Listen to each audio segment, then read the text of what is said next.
Rarely has mankind hesitated to eradicate the creatures that stand in the path of his conquest. If we find intelligent species, ritual extirpation of undesirable beings, voters from another world, the rest must be destroyed. Is it possible that our dark past watch them and pray? Goo readings, ladies, gentlemen, government agents, cosmic abominations, and anyone who might be listening. This is Close Encounters of the fucking God. You take a week off, huh? You take 1 week off. I am Tasker, and we have Nick. I'm back on the show, guys. Hello. Yeah, I've been meaning to ask you about that. What the fuck's going on here? Why are you here? I think there's a technical phrase for it called frequency hijacking, I think. I'm not even supposed to be in our recording because obviously we do this remotely. I'm not even supposed to be in this recording room. I had to find a way in. Yeah, would you hire like a hacker off the dark web, or how did you get in here? Kiwi escorted you out last time. He did very aggressively, mine, and kind of harassy. Like, it was actually really kind of uncomfortable. You might actually get some jury summon. No, juries will be summoned for the court case when I sue Kiwi for that. That's what I meant to say. You grab your ass on the way out or something? Oh, he like licked it, man. Well, that's what he does. You can't blame him for that. I mean, I told him to kind of like I told him to go the extra mile. You know, I think I can blame him for that. And you know what? I will. It is a, what are those called when you get served papers? Is there a summons? Summons, yeah. Yeah. So get ready for that. But, you know, good to be back. Hello, everybody. I'm not actually, hope you enjoyed April Fool's. And by the time you listen to this episode, hope you enjoyed Easter. Yeah, it is Easter today. The day we are recording. It is Easter, so happy belated Easter to all y'all listening to this on Wednesday. Mm-hmm. Just know that as we move forward with this episode, I didn't agree to this whole like partnership thing that is going on here. Right. This should technically still be the Nick Solo Variety Alien Time Show. Right. We're at kind of what we'd call an impasse. Things are. We're a little on pause in terms of the direction of where we're going. But it's a sort of like, you know, well, we got to agree to disagree because, you know, as much as you want your solo show, I'm not going away. And now that I've found a way into your recordings, it's just, I know you hold a tight schedule and I know exactly when you do it. And I know you're not going to change it because you're lazy. I'm autistic. Well, whatever. I have a schedule, and sure, I don't like change, and change makes me like curl up in a ball in the corner of the room. But you can't exploit that and just take over the show. Close Encounters of the podcast kind of had its time in the sun. Okay, it had its 15 minutes of semi-fame, and now you think you could just come back here? If you can call it semi-fame. After all the things that you have said to me and all the names you've called me. Yep. See, everybody, it's like Instagram. People out there think that we have this perfect life together and that we're like civil partners, right? But behind the scenes, it's like a VH1 music behind the scenes, right? Where there's a bunch of drama and Tasker's calling me a bunch of names and you know, he turned me into the workhorse that I am against my will. Yeah. And now this is happening against my will. Now we're back doing this against my will. Hey man, the machine of content is run by the blood, sweat, and tears of the talent. And unfortunately, like a well-aged and groomed steer, you have a lot of meat to give into the grinder. The day that I'm compared to a steer. All right. This is full on Animal Farm level, like communist like parallels. Well, you know, Tasker, I know that we've had our differences recently, but if you promise to take alien stuff seriously, and if you promise to like try and open up your mind, I can kind of get past that, and maybe we can resolve this. I'll say I won't do it, but I will try. I'll take it. I'll take the try, right? But like I said, everybody, it is great to be back. We were just talking about before how, I mean, if you really want the true story, do we want to tell them the true story or just leave it? Are you going to break kayfabe? You're going to break kayfabe all of a sudden? You know, maybe let's leave it a mystery, but I will say that, man, it did not feel good to not record. And like I said, I'm happy to be back. I'm less hungover than usual, just to celebrate the occasion for it. And you know what? Help me be nostalgic here, and let's just get kicked off with some good old fashioned horoscopes like we usually do. Yeah, you'll notice I didn't do horoscopes last time because I was trying to burn all remnants of the previous podcast. So it has been like 2 weeks since I've done a horoscope. See, this is our we're having like I said, we've been around long enough to have some kind of nostalgia factor, even though we only missed 1 week. Yeah. Okay, well, fine. I'll let you do your horoscope first, as your welcome back, and thank you for compromising with me.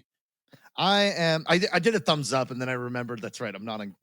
You guys can't see me, but this is an audio. This is an audio. I know you took a week off, man, but remember, this is an audio medium. All right. I think this will be the first time we kept one of my butchered intros because it just, it spoke a lot of my current status. So just bear with me for a little bit today. But we got a lot of good stuff for you today. A lot of trend hopping bullshit, but we'll start off by seeing what the stars have for us to kind of get the vibe of how this episode's going to go.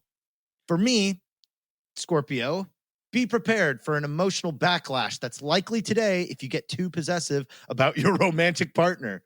Issues about freedom versus commitment could arise whether you're involved in a close relationship or not. Perhaps these feelings are simply internal and you're trying to figure out your position on the matter before you proceed. Now, I don't think this is about my romantic relationship. Well, it depends on if you consider what we have a romantic relationship.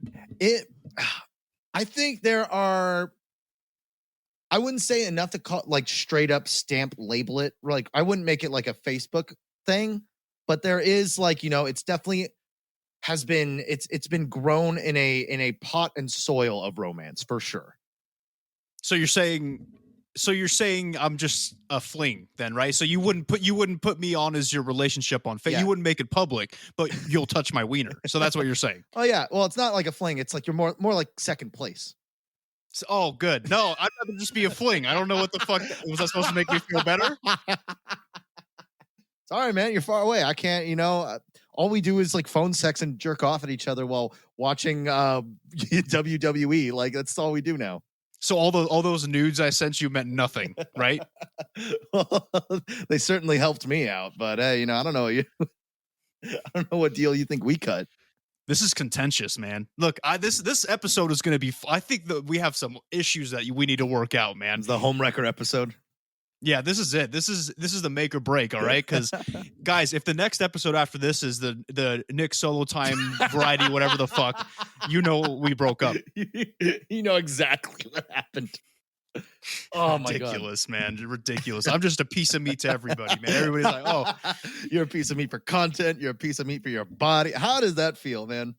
It makes me feel like Kelly Bundy from Married with Children. It makes me feel like a fucking idiot who's hot.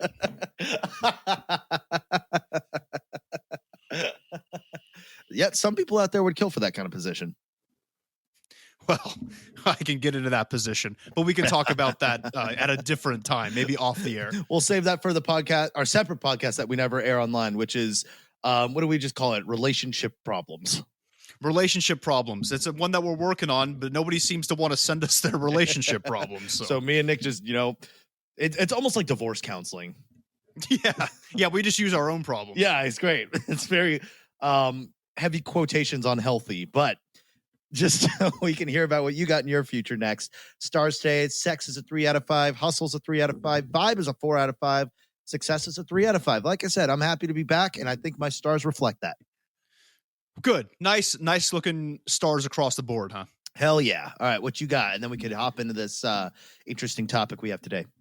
Let's see what we got, guys. So try to stay on the lighter side today, Cancer. This may be easier said than done. You're the bridge that connects an island to the shore. The water is rising and the island is about to be completely submerged.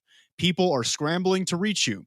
Be careful that the situation doesn't become an issue of self-sacrifice. The bridge is apt to sag or even break under so much weight and pressure. So not only are you a piece of meat, but a hot piece of meat that's flying off the shelves, huh? I am supply and demand personified. I'm out there supplying the demand for Nick, whether it's my my Cock. mediocre research skills or my cock, yes, or and I guess it's like I said last episode, I'm kind of a martyr. I'm a bit of a saint. So, it seems like I have all this weight on my shoulders that the world I feel like I don't know, man. I feel like Superman, I guess, like a dumb Superman. It's gonna say, and what better day to put that on the airwaves than Easter Sunday, huh? Yeah, I'm kind of like Jesus, I guess. Does that mean that I'm the resurrected? Am I the second coming? You know what? We won't know until we know. Because so? But before we move on again, second coming. Does that mean that's like the sign of like the end times, right? So if Jesus has a second coming, it's like the world's about to end, right?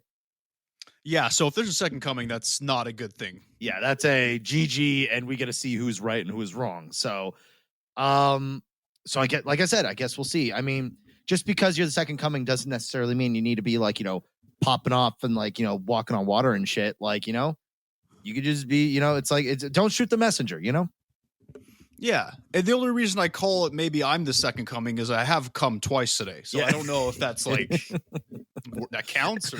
I think it at the very least puts you in the running. Good. So, I mean, hey, I'll take it. It seems like, whatever, man. I'm a kind of a big deal. I guess that's what my horoscope's saying. So, not bad. Stars are looking aight. Sex is a 4 out of 5, which makes sense. I'm kind of horny. Nice. Hustle is a 3 out of 5. Vibe is a 4 out of 5, and success is a measly 2 out of 5. Though. Speaking of horny, you really took it upon yourself to really inject your personality into last week's episode, and I couldn't help but have to point out about that. Was it the Pokemon fanfic? Yeah. It was weird. It was something that somebody wrote, and they seemed proud of it, but there was a lot of passion in it. It's like you could feel it, but it's just, it's good effort put into the wrong place. That's what I thought at first as I was reading it, right? But then I'd say about maybe 3/4 of the way of the section I read, my pants started getting a little tighter. So I don't know. I'm not sure like what that means, or maybe I should start playing Pokemon again. And I don't know. Well, you won't be able to. And what a shame it would be to have a Pokemon fetish, because now you can no longer play the game in public. Yeah, because every time I capture a Pokemon, I shoot a load. Unless you're that level of degenerate. But in which case, Godspeed, and hopefully you can pay your bail. Yeah, I can't afford bail, so I have to keep my fetishes under wrap, everybody. So, under wraps, kind of like a disguise or something like that. We've talked about the game Among Us before, right? Yeah, I believe you have. I'm not a fan. I played it once, and it's okay, but I think it's more of just an avenue for people to get mad. And I already barely have enough friends as is, and I don't need to lose what I have left. So it's dumb, but also I guess they released a new level. Everyone's talking about it again. We don't give a shit about it, but we thought, how inspirational. Let's talk about aliens that, imposters, alien imposters. Let's talk about that, like clones or whatever the fuck. Yeah, and not just aliens. I got all kinds of species of creatures that can be imposters for today's episode, man. There's some creepy ass ones, dude. You guys think that the alien one's creepy? No. There's some in here that I've been wanting to talk about for a while that don't have enough on them to justify full episodes. So this is the perfect time for me to bring them up. Stupid creepy. Yeah. And it was because we'd already talked about it a little bit, but on my drive back, because, good old California commute, especially with Easter weekend, that was bullshit. But looking around with all these, because I always forget when you're in traffic, you think of everybody else as just other cars. And sometimes it's weird to think that they're actual like other people with full lives in there going on. But it was even weirder to think like, dude, what if one of these guys is just a straight up fucking alien in disguise? Or what if one of these, see, I told you I'm trying, but like, what if this is, or even like, somebody infiltrating, like, I don't know, it could be right under your nose. It's like the movie They Live, right? A classic sci-fi horror movie. If you guys have not seen They Live, go fucking watch it. It's literally a must watch for horror fans. Aliens infiltrating it's the elite. We're going to get into it. It's spooky. So yeah, guys, without further ado, let's just get into the episode. It's going to be a fun one. Welcome back to another episode of CEO TPK. Unfortunately, right, this is not the solo show. For now, Tasker and I have set aside our differences, and we will continue to do this podcast for you, for the listener, right? But it's kind of like when my parents got divorced. Where they kind of stayed in contact for my sake, and we're doing it for your sake. Okay. Absolutely. And speaking of you, the listeners, really quick, before we continue forward, just got to say to the anonymous donator who gave us $3, and what did he post for his message? Their name was Furry Suck. Oh, that was their name. That was their name. Yeah.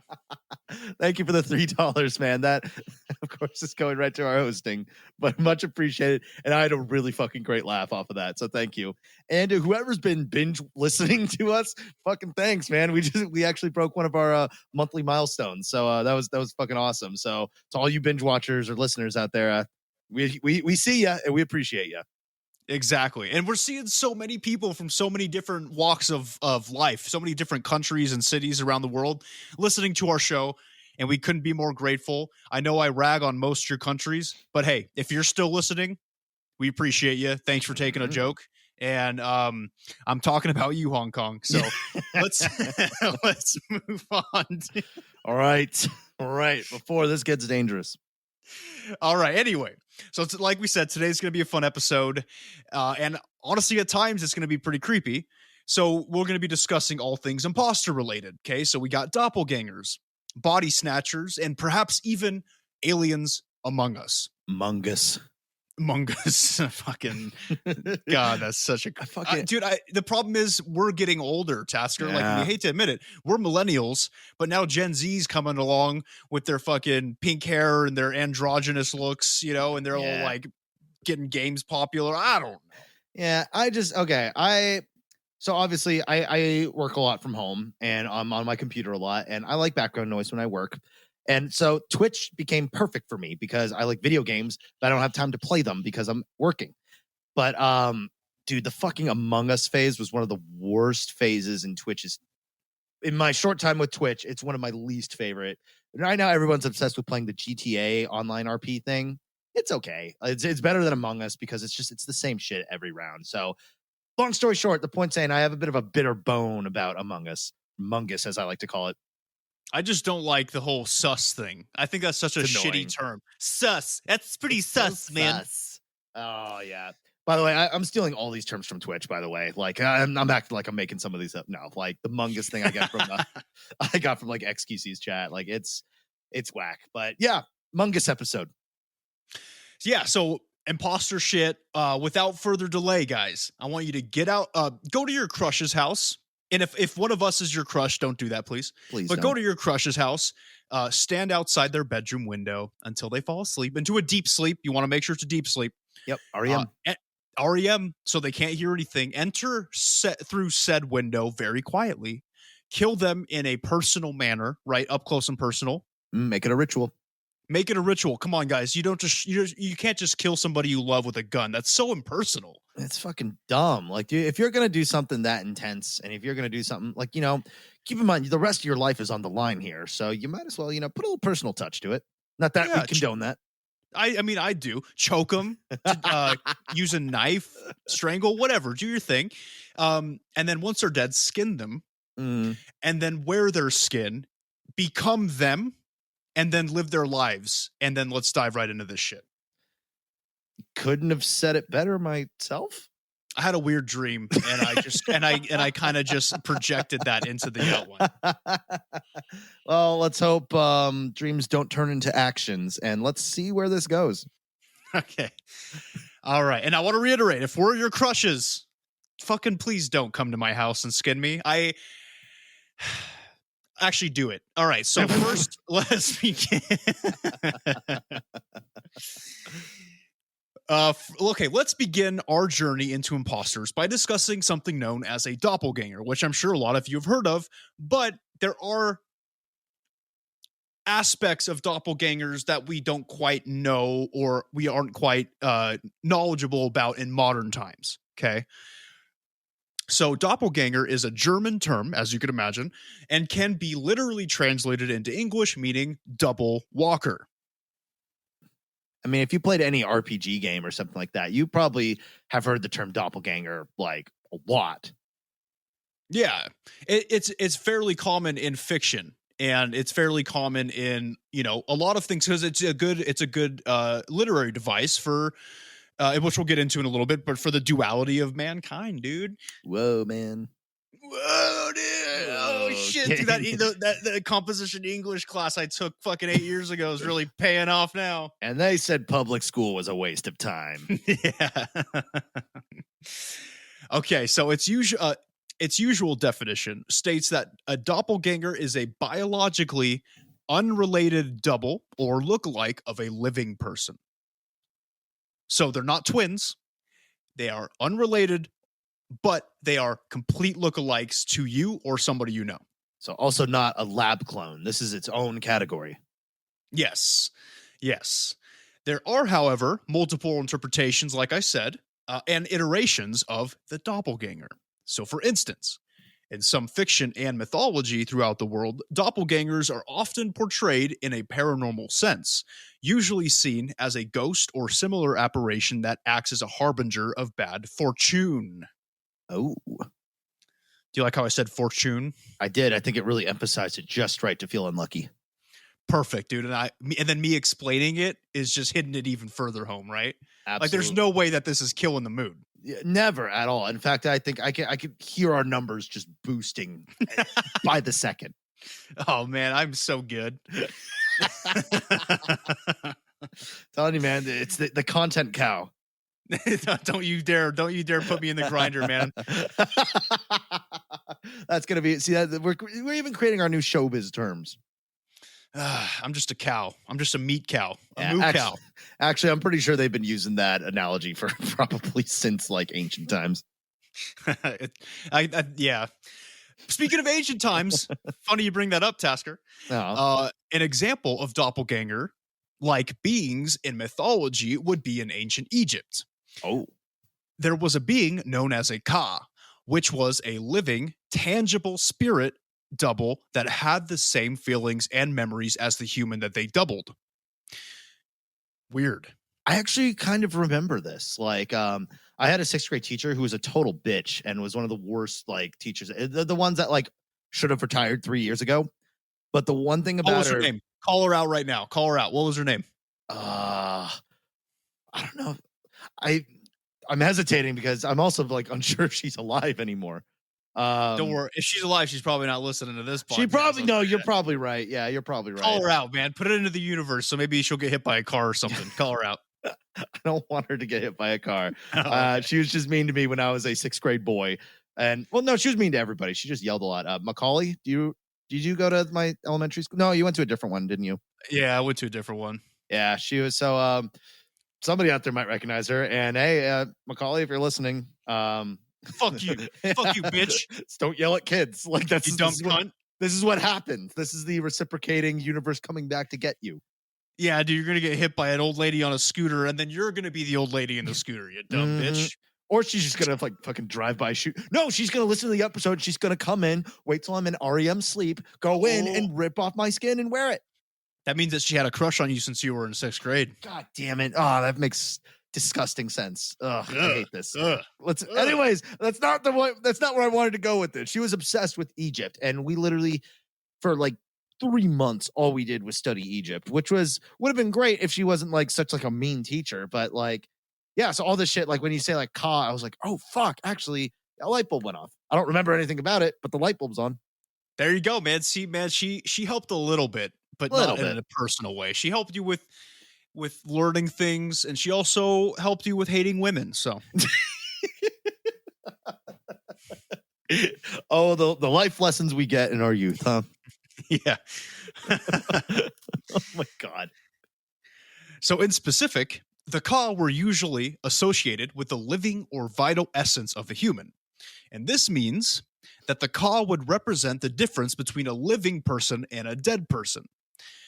And to boil it down even further, this perhaps means that they were the harbingers of death. So if you saw your Ka, you might be dead pretty damn soon. And now I've actually heard that a lot specifically about doppelgangers of like, seeing your doppelganger is not good. Like it's usually I don't know if we go into it later on, but I've heard it go so far that it's just an instant death if you see your doppelganger.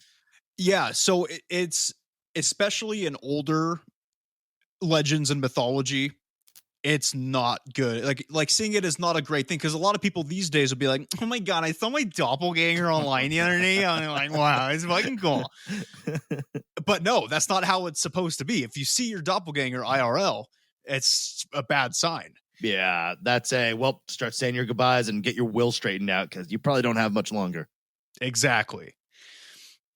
Also, in Norse mythology, there was something known as a Vardagur. Vardagur. It's aggressive. It's a very aggressive sounding. Scandinavia in general is just very aggressive. I mean, they're beautiful people, but their languages are so abrasive. Yeah, I mean, is it similar in the vein of like how German is extremely like abrasive and like harsh? German's stupid harsh. It no matter what they're saying, it sounds like they're mad at you, right? Yeah. But with Scandinavian languages, it ranges from harsh to goofy sounding, right? So like Swedish. It just sounds like fucking, you know, it just sounds like somebody just fucking riding a horse and yodeling, right? It sounds like Midsommar with none of the horror. Yeah, pretty much, dude. And so it's kind of goofy, but some of the Scandinavian languages are abrasive. So that's why we get words like Vardagur, right? Which still sounds kind of goofy, but it's got that hard edge, right? There's a lot of consonants in there. Yeah, no, I agree. It sounds like the name of like a weapon too. It's like, oh yeah, you better shut the fuck up. I'm bringing out the Vardagur. It's like, oh, Vardagur. It's like, I don't even know what that is. Well, and it's actually even worse than a weapon. It's a fucking doppelganger. That sounds horrible. It sounds terrible. And because the Vardagur is a ghost-like doppelganger, so that's even creepier. It's not just like a physical being. It's like a apparition that you see of yourself or something that looks like you. Oh, wow. So the word is as intimidating as it sounds. Yes. Even creepier about the Vardagur is that they can often be seen performing the actual persons. So let's say you see your Vardagur and you see your Vardagur running to the bathroom and taking a shit. And you're like, whoa, that's weird. And then 2 minutes later, you run to the bathroom and take a shit. So like they're often seen doing things ahead of time that somebody ends up doing. It's like seeing into your future. I was gonna say, what if like you get in, you're fated to have the worst sex of your entire life, and you just have to see the doppelganger move it out? Yeah, it's like, okay, see, but that's cool because with the Vardagur, it seems like you can use this to your advantage unless you die afterwards. But oh yeah, unless you see it just like blood spewing out of his neck. That's like, So let's say you go to a bar, right? Somewhere in, I don't know, Sweden or whatever. And you see your Vardagur running around up there, trying to hit on women, you know, going, go out with me, please, you know, and get slapped in the face a bunch of times by all these chicks. And you could sit there and observe your Vardagur and be like, okay, what did he do wrong that I could do right this time? So it's like, if you don't die, it's kind of like getting a second chance at doing stuff. I see. Okay, so this is it's changeable, which is I think a very important distinction with things that look into the future, is because there's somewhere it's like future's written in ink. Like when you see it happen and you think I can change it, it's you seeing it and wanting to change it is what actually makes it happen. But this is something you can like, you know, you go in, you see yourself get shot in the head, you're like, oh fuck, okay, let's cancel all my plans today and do something else. Yeah, let's not go to Compton today. You know, like let's maybe avoid Compton today. Very interesting. Actually, like you said, it seems like a very handy thing to have. Yeah, so the Vardagur isn't necessarily malevolent like most doppelgangers from mythology are. This one's very interesting to me because I like the idea of having the ability to exploit something to make the right decision and technically getting a second chance, but you're really just seeing into the future and changing shit. So I see. But I can also see this psychologically really going wrong of being so obsessed with what's happening next that like you end up like going fucking crazy. It's like you can't do anything without consulting the Vardagur. So it's like, are you really living, you know? Yeah. And also think about how fucking weird it would be to see yourself. So like if I saw myself, I'd freak out, you know? Oh, yeah. And you have to watch yourself jerk off too. That's, you know, okay. So it's one thing to do it. It's another thing to watch yourself do it. Like, it's like filming yourself too. Somebody might be into that, but like, I don't know. I wouldn't like that. If you jerk off to you jerking off, is that gay or is that just like, is that secondhand masturbation? What is that? I think I want to say it's definitely more on the, like, I would say it's a little gay. It's more on the, you are jerking off to another man jerking off. Be it yourself or not, that is still the case. That doesn't necessarily make you gay, but the action is in the vein of homosexuality. Not that there's anything wrong with that. Yeah, which is not a problem. I mean, I might actually, after this episode records, I might actually go film myself doing it and then do it and see. I'll let you guys know. But precisely, yeah, there's no judgment here. We are just simply defining it. Yeah, just trying to. We're figuring out the facts. All right, Yes. We're answering the hot seat questions. Yeah, I did see. What is it? I've been recently getting back into 5-second films. It's like, that's literally what they're called, 5SF, and they just make 5-second films. And they had this one where there was two clones hanging out, and one of them's like, "So, like, if I fucked you in the ass, would it be like incest or masturbation?" He's like, "I don't masturbate with my asshole, bro." And then the guy's like, "Yeah, me neither." And then smile just like immediately drops. See, that's the kind of questions we got to answer. We have to like figure out what it's a weird conundrum to think about with this type of stuff. That's a good uniting factor for this episode of, would masturbating to it or fucking the doppelganger, like where does that put you? Like what is it defined? So if you jacked off to the Vartiger, it would still just be masturbation. Yeah. Honestly, if I saw my doppelganger and he was DTF, I'd probably fuck him. But that's because, like, it's me, and would you fuck me? I'd fuck me. I'd fuck me hard. And here's another conundrum too: is it's like, it's one thing to think about, like, okay, if you have your clone and you just decided, for the sake of hypotheticals, because we're talking clones today, we have to talk about this stuff. Would it be better or worse, or which one would you prefer, of a perfect clone of you that is autonomous, or a perfect clone of you who's essentially just like a puppet? It's you and you have complete control over it. That's a really good question. Yeah, and if you're gonna fuck it, like question. Which one is? Because, like, in a way, it's kind of just gay sex if you think about it. If it's your clone and they're autonomous and they have their own, it's you and it's a perfect clone of you, but they're thinking their own shit. So they're probably thinking the same thing, but that can deviate. And whereas if it's like, just like a puppet, it's no better than, just a big old flesh sex doll. So maybe the puppet then? I don't know, but then I'm kind of subjecting myself. Then I'm kind of treating myself like a sex doll. Yeah. So there's no real winning in this situation. I think you just have to nut up and shut up and just get in there, Yeah, it's one of those things. Like, I would say, I've thought about this before, but if given the opportunity, it's that whole thing of like, it sounds good in theory, easy in theory, but I think if I really was seriously presented with the opportunity, I'd probably turn it down. I think I'd do it. I think I'd have to. I mean, whatever, man. I think I would just have to do it, and it doesn't have to be like anal, right? Yeah, I need my butt to stay taut and tight. I like that's the way I like it. I don't like to put stuff in there. It's an exit only sign, right? And that's okay, man. You could 69 and just suck some dick, man. Ain't nothing wrong with sucking some. Okay, we could probably cut that. I mean, I don't know. I don't need all of our fans to know about that shit, but. Or we could keep it in. I don't care. I'll own up to it. Well, as we all, the unofficial tagline of the podcast is, nobody's 100% straight. Yeah, and I'll just prove it by doing myself. So whatever, fuck it, man. Yeah, I'll do it. Who cares? Yeah. Well, glad we could establish that. So. Was there anything else about? I'm super glad we went on a 5-minute tangent about fucking ourselves. That's awesome. I mean, with the clone episode, like, it was bound to happen. It had to happen at some point, and I think we learned a lot about each other just now. I think so. Don't you feel like we just really got something out of our system? Oh yeah. Now I feel good. Yeah. I feel like I have a lot more self-confidence because I want to fuck me. So I feel like there might be 3 listener reactions to this. One is they just shut it off. 2 is curiosity and fascination, and 3, they just straight up whipped it out and just start going at it. Just going at it, huh? My man. Hey, power to you, man. Power to you.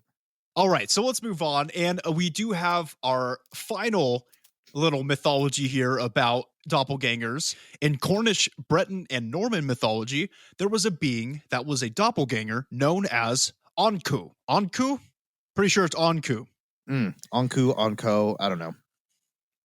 The Onko was a ghostly double of the living human, but they wouldn't be living very long because the Onko would show up at that person's time of death, much like their own personal Grim Reaper. That sucks. So it's like Tashka was saying earlier. When you see it, usually not a good sign. It's either bad fortune or it's death.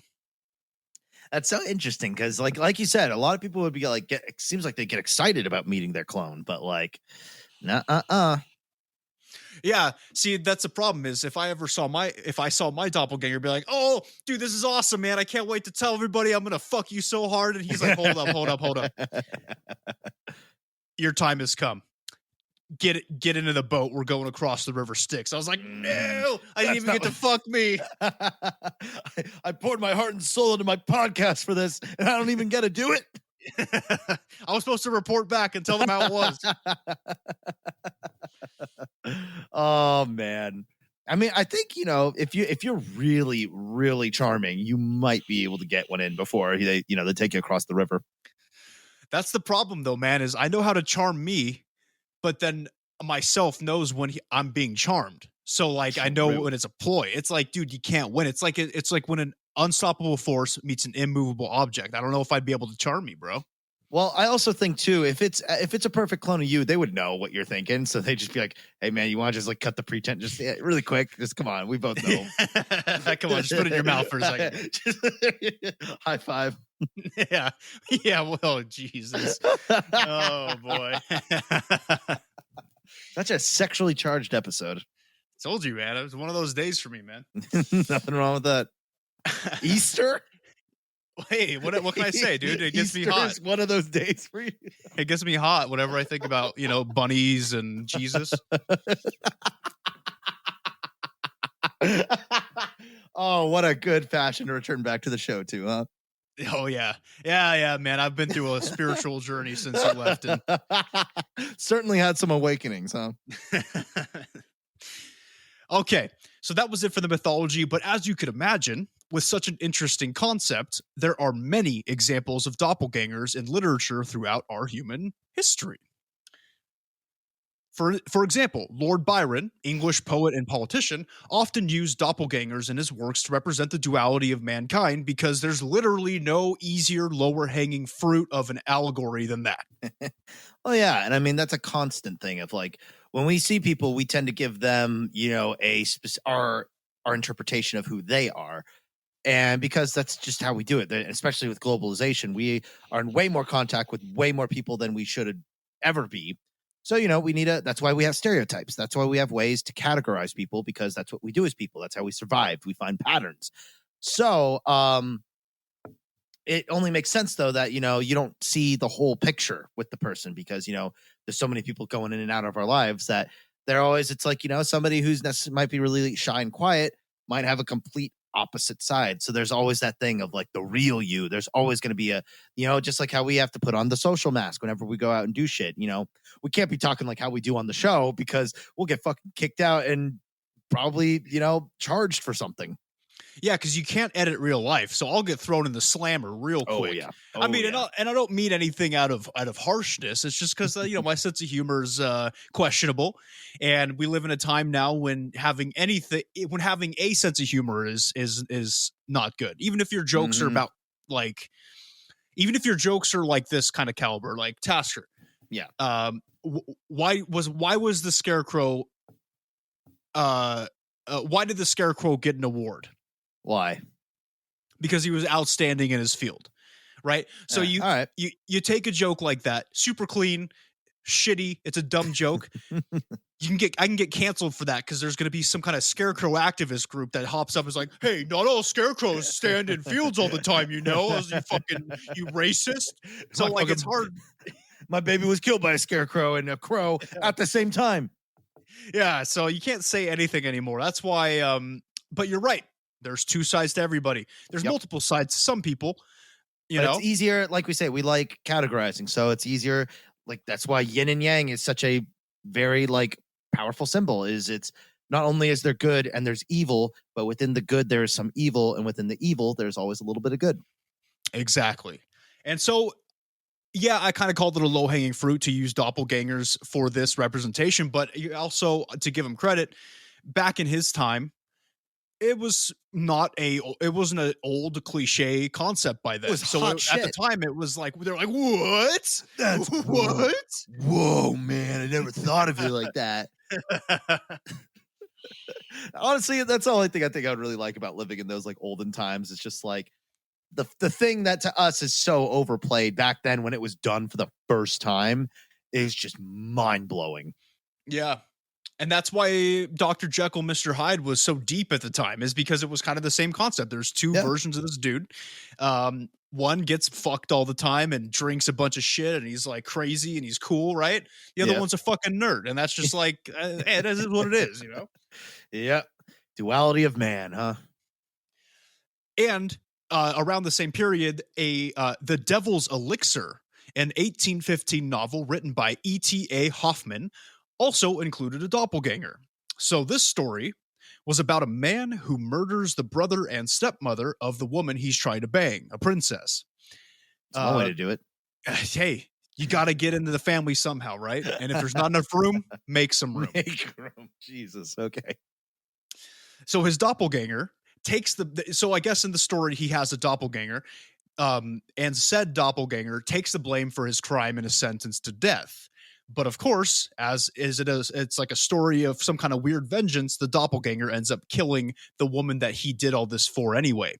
So it was just like hey, fuck you, buddy. You know, like you're gonna put me in jail. I'm gonna kill the person that you tried to get with by killing her family. So he gets away with it in the end, but fucking everybody's dead. Yeah, it's like one of those tragedies where it's just kind of like, at what cost, man? At what cost? Honestly, I and maybe I just don't watch enough movies nowadays, but like I like to see the rise of the tragedy again. I think when done well, it's some real and I feel like tragedy, it's not like, you know, everybody fucking dies and they kill themselves at the end. Like, no, that's just lazy writing. Stuff like this where it's like, you know, you do all this crazy shit and you get away with it at the end, but man, do you pay the goddamn price for it. I'd like to see more tragedy. Well, you know what? I will say that there's been a lot of tragedy in recent horror movies lately. Not a lot, but like, okay, I don't really like the movie, but Hereditary. It's a perfect example of tragedy in horror. Mm-hmm. I never saw it. Like I said, I saw Midsommar and I'm like, okay, I don't want to ever watch anything this director ever makes because it's too good. It's scary. But I don't know. I've heard Hereditary is a lot more like a classic horror film, right? It's let me okay. So I don't want to get into it because I know I'm gonna piss a lot of people off. Okay. Right. I don't like folk horror. It's something that I just don't, and we live in the era of folk horror, right? We have Get Out, we have Hereditary. So folk horror isn't just like being out in the countryside. Folk horror is like in like neighborhoods and shit, right? It could be anywhere. Normally folk horror is in the countryside. Like Wicker Man is a classic example of when folk horror really kind of hit the map back in the 70s. Mm-hmm. But it could be anywhere. And usually with folk horror, you have cults. Everything's kind of being worked by a cult, and that's just kind of how it goes. So like when you have Midsommar, right? That was a heavy cult with a lot of people sounding goofy and a whiny protagonist. No offense or anything to the actress who played her, but my God. And it was just like, I could not fucking get into it. Yeah. I mean, some of the scenes were cool, but like you guys know, I love gore and I'm more of like an exploitation splatter film dude. Right. And so that's just me. And there's room to respect folk horror. Like if you like folk horror and you like these movies, I'm not going to call you an idiot. Yeah. Everybody can like what you like, but it's just not for me, you know? Yeah. It's just, there's not a lot of splatter. It's gory. It's creepy, but it's not like, because I feel like you like the action oriented part of horror, especially where it's like, where an action film, it's like, you know, it's just, you know, pow, punch, pow, and a couple deaths. Whereas the horror, it's action, but like fucking people get ripped apart and you see it all. I like that stuff. I like seeing practical effects, and I like seeing how good they are for the time if it's an older movie, or how shitty they are. And I like exploitation films a lot because I think that there's some gems that just went unnoticed back in the day during that whole grindhouse period, and um, the social commentaries that come along with it. And sure, there's a lot of social commentary in folk horror. Don't get me wrong, like Hereditary and Get Out. Like, come on, that's crazy. But Right. It's just not my thing. It's just not my thing, and it's not for everybody. What? Why are we talking about this again? I was just about to say, how did we veer about it, bro? Good stuff. Yeah, literally just on the Discord yesterday. I know the horror channel was popping off a bit, so it's just fresh. Yeah, and guys, like I said in the horror channel, watch Cannibal Holocaust. You owe yourselves once in your life. That's my type of shit, right? That's what I mean by exploitation. Those Italian cannibal films are fucking nuts. Cannibal Holocaust is the king of it. You could check out Cannibal Ferox and Eaten Alive and all that bullshit. Check it out. Whack. All right, but now that we are done with the horror kick, where were we at? We were talking about tragedies. We talked about tragedies. That's how we got to here. So now that we have finished with that. Okay.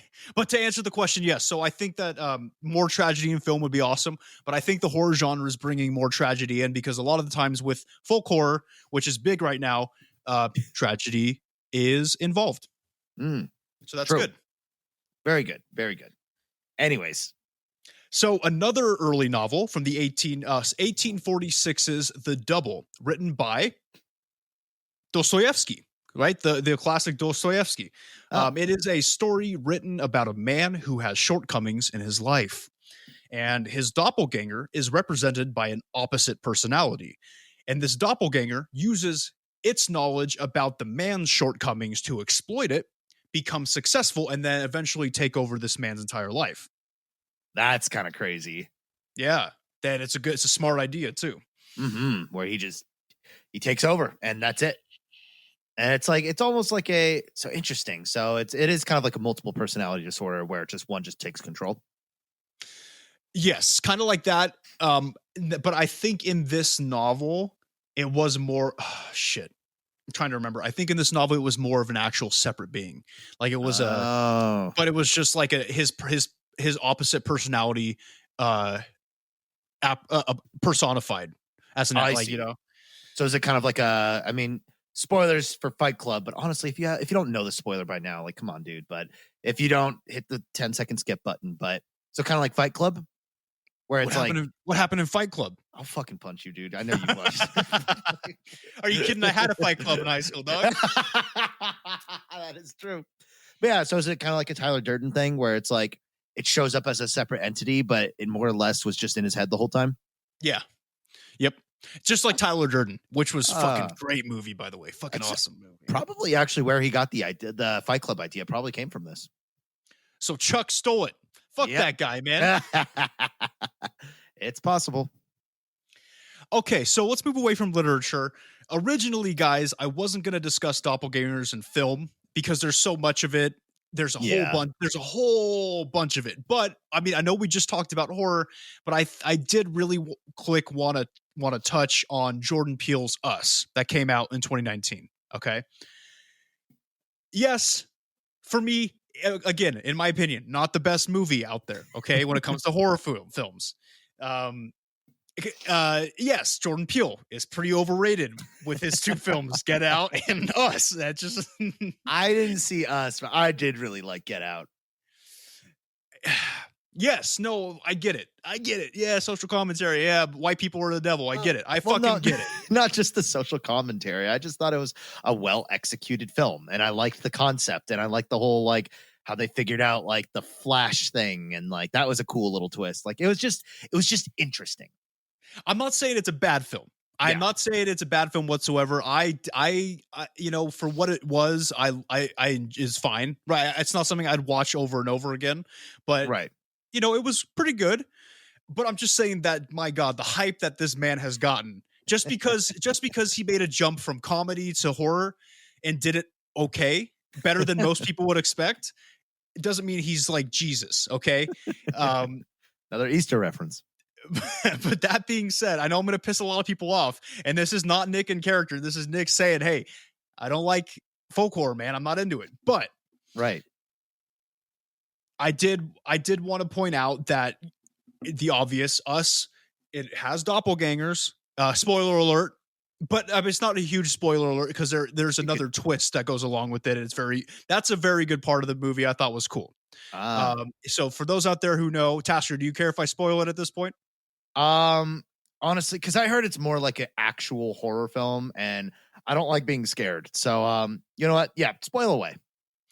Okay, so yes, there are doppelgangers of people in this universe, but it turns out that the person that we're following the entire time is the doppelganger and doesn't know it. Oh, so the ones that we thought were evil the whole time are actually the real deal? It's weird, yeah. So I enjoyed that twist a lot. It was a good. I'm not saying he doesn't make good movies. I'm saying that, my God, he's not the greatest thing since sliced bread. It's like M. Night Shyamalan, like if he actually still made good movies. That's like sounds like something he would do. Yeah. And so, Jordan, if you hear this, buddy, I'm sorry, man, but put me in one of your movies and I'll write a good review. I don't know. Gotcha. Good deal. Very interesting, though. Yeah, so there's doppelgangers in films. Like I said, there's a lot of them, but that's just what I wanted to point out. If you guys haven't seen Us yet, check it out. It's pretty good. Okay. I just hate Midsummer, man. I'm sorry, bro. Can I talk about it real quick again? Okay, really quick. Okay, Hereditary and Midsummer shouldn't exist. And yeah, that's it. That's all I want to say. Good job. All right. So there have been many reports of doppelgangers in real life.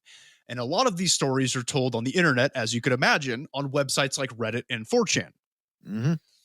Now, it is hard to take the word of a stranger on the internet to be true. However, there are a lot of these stories and reports of seeing doppelgangers of either themselves or loved ones. Now, something that I did want to point out is the fact that in many of these cases with these stories, they remind me more of something more so than a doppelganger. And we're going to get into that in just a couple minutes. Perhaps a shapeshifter of sorts, maybe a skinwalker. Oh, your favorite. My absolute favorite. And yeah, I found a way to snake it into this episode. You fucking bet. You fucking bet. Yeah. Do we have an update on skinwalker sightings and stuff in your area?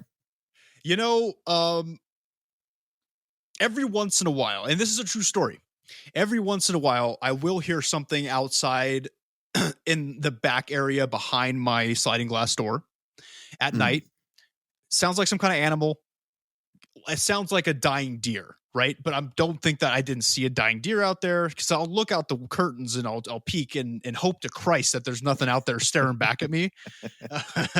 But I do hear stuff sometimes. So I think it's kind of like, now that I'm here and I'm settled, I think things are kind of starting to creep their way around my house, dude. They're starting to sense that you're getting comfortable and that guard's coming down a bit, huh? Yeah. And honestly, my guard is going down a little bit, and I think that might be a problem. So that could be. Well, yeah, and also too, because if you watch listen to the Skinwalker episode, you know that they can, like, they mimic people, they mimic voices and stuff like that. So if I ever show up for a surprise visit, it's probably not me. I'll call you. Yeah, like I'll straight up call it. Like if I'm like playing PS4 and I'm sitting there on the couch, all of a sudden they rap at my door, just like quote the Raven nevermore, all that bullshit, right?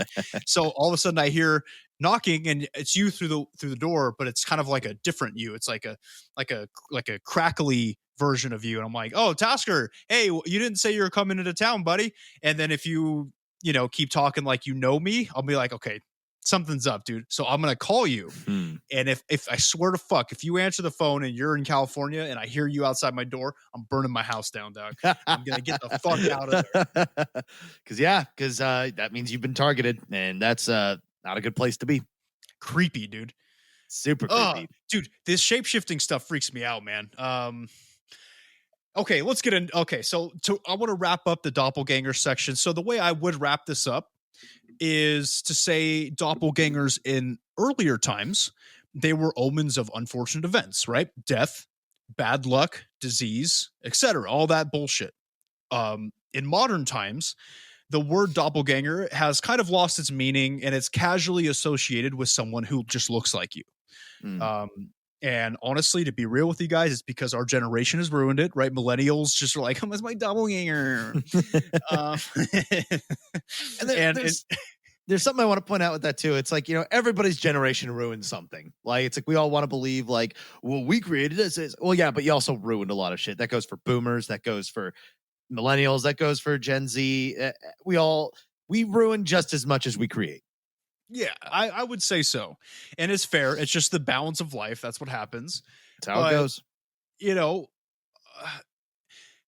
But the subject of doppelgangers has become so casual with millennials and Gen Z that a lot of people online just call them twin strangers. Like they try to find their twin strangers. That's the actual term.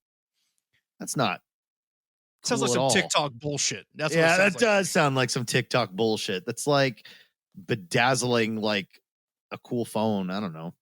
Yeah, it's like exactly. It's like taking the newest Samsung Note and then just putting a bunch of peak jewels all over it and just shitting all over it, man. Hello Kitty, Swarovski designs and stuff. Yeah. So yeah, unfortunately in today's modern times, doppelganger has lost its meaning a bit, but rest assured, if you see your doppelganger, the true meaning is still there and it's probably not a good thing. Mm-hmm. Good to know. All right, people. So let's move into the next types of imposters on the list. So the umbrella term that we will be using for these guys is body snatchers. Mm-hmm. So when you hear the term body snatchers, what most sane people probably think of is the activity or the people that was popular in the 19th century. And that's where certain criminals would snatch bodies from recent burials and then sell the bodies to medical schools. Because it was illegal, but it was a big business back in the day. Mm-hmm. However, in this episode, when you hear the term body snatchers, I want you guys to think more of the movie Invasion of the Body Snatchers for context. So basically what we mean by that is it's people or beings that steal other people's likeness for one reason or another. And I feel like as a kid, I wasn't allowed to watch like anything violent at all, and which sucked. But that was one thing that always stuck out to me. I would see like like book covers and stuff, Invasion of the Body Snatchers and stuff like that. And so I'm gonna venture to say that's like a classic, right? Yeah, definitely a classic. Both of the versions. There's one from the 50s. That's the first, and there's one from the 70s. Both are great. The one from the 50s was an allegory for communism because the Red Scare was happening at the time and taking over people. Yeah, so that's that. Horror's always been about social commentary and shit. So, but yeah, I would recommend check it out. It's creepy. So that's kind of where we're getting the idea of taking people's likeness in this section. That's why we're calling them body snatchers. Got it. So, first off, and probably the one that is on everybody's mind right now is, of course, skinwalkers. Like I said, I snaked it in a little bit, and yes, we did do a whole ass episode on skinwalkers, so I'm not going to get into it, but just in case we have some new listeners that haven't listened to it yet, or, if you've been living under a fucking rock and don't know what a skinwalker is in general, right? It doesn't make any sense. I will give a very brief summary. So, skinwalkers are Native American, particularly Navajo, witches who have the ability to transform into other people and mimic their voices. And they do this for nefarious reasons, so just know that it's no bueno. Yeah, not nice. Not nice things. So if there's a skinwalker about, don't take it out to dinner. All right, it's going to take you out. Yes, and like we go into more detail in the episode, becoming a skinwalker as a Navajo or any Native American is very much frowned upon. Like if you become a skinwalker, they're kind of like, this guy. Yeah, they're like, oh, the skinwalker's like the town witch that nobody the creepy old guy at the top of the hill kind of vibe, Yeah, I think that's the best way to put it. So it's like you won't be completely ostracized, but basically the closest thing you can be to just be straight up being ejected. Exactly, and still somehow being able to live on the reservation. Yeah, it's creepy. Mm-hmm. Mm-hmm. So that's really all you need to know about skinwalkers, right? Some of these reports of people that look like you or look like a family member or something could be explained as skinwalkers and skinwalker shenanigans as body snatchers, right? Yeah. But as we discussed on this skinwalker episode, and very importantly so, skinwalkers only reside in Navajo territory, specifically Arizona, Utah, and New Mexico. So, if there's a body snatcher or shapeshifter stealing your identity or the identity of a loved one outside of those states, it ain't a skinwalker. Okay. Yep. Something else entirely. So grab out your monster manual and figure something else out. Exactly. And you know what? Papa Nick's going to give you something to put in your monster manual. Okay. I'm here with knowledge about other shapeshifters, important ones. Yeah. And yeah, actually, wow. So if you're having that problem, you came to the right episode. Damn straight. Now, let's get into another type of shapeshifting body snatcher, the internet famed Fleshgate, which is by far probably one of the creepier ones for me. All right. This one's just freaky. I was going to say the name to me just sounds like a really like gross, like inner city slang for vagina. Fleshgate. Thank you for that. You're welcome. Okay. So Fleshgates are similar to skinwalkers in that they have the ability to mimic both a target's appearance and voice. They are also similar in that they do this for unsavory purposes, normally to lead a victim into a secluded area to kill and eat them. The major difference, great stuff. It's stuff that you'd hope to find in a lover, right? Extremely positive, yes. Now, the major difference here is that they are not witches and they are not inherently human either. So, whereas skinwalkers are humans that have the ability to shift, let's get into what Fleshgates really are. So those who have seen Fleshgates in their natural forms report that they look like very tall, very thin, hairless beings with large sharp claws at the base of their hands and minimal facial features. And they range in color from gray to snow white. Basically, like if you guys know, I would say somewhere between Slender Man and the Rake. I literally just started Googling to look up a picture because there's this like meme forever ago where it's like me walking outside for the first time because I don't have a social life, and it's this weird like wrinkly looking creature. It's like, but it actually really fit the description of what you're talking about. So I was trying to quickly find it, but what's up? I think I know which one you're talking about. Where it's like this shriveled, like thin, gaunt being, right? Yeah, it's kind of funny, but like he just kind of looks old and decrepit, but like. So when I tried to look it up, of course, the first thing that shows up are pictures of the Rake, one of my least favorite things because it's creepy as fuck. Dude, the Rake is creepy, man. Wake up in the middle of the night and that thing's hanging out on the edge of your bed, just like looking at you. Fuck, I can see. I'm looking at the edge of your bed right now, dude. Oh my, yeah, because on the webcam, my bed's right there too, huh? Woo! Love it. Creepy. Fucking god damn it. One of these episodes, huh, where I won't be able to sleep afterwards. It does get pretty creepy, yeah. Awesome. All right. So I'm gonna stop Googling images and refocus. All right. So Fleshgates are normally spotted in wooded areas. So for instance, we have most of Canada, the Pacific Northwest, multiple national parks around the US, those kinds of places where you're going to find forests. Mm-hmm. In fact, there are so many sightings at national parks that some researchers who look into the missing 411 cases attribute these disappearances, or some of them at least, to Fleshgates. Fuck. So that's big. It's a big internet thing, but it's also big out there. There are researchers looking into Fleshgates now. It's very interesting. They're almost getting as popular as skinwalkers. Damn. And yeah, so hopefully we're spreading the word, spreading awareness out for them. Exactly, man. Because I'm in skinwalker territory. I know what to look out for. But those of you who aren't, like Tasker, need to know what to look out for otherwise. So yeah, with where I'm at, it's definitely more like city suburbia. So I think I'll be okay from Fleshgates. Or so you think. Let's get okay, but with all that being said, Fleshgates aren't restricted to these areas like skinwalkers are restricted to certain states. The timing is just disgusting. These areas are just where a majority of the sightings take place. but there have been many reports of flesh gates in urban areas and outside of people's houses in suburban areas. Fuck me.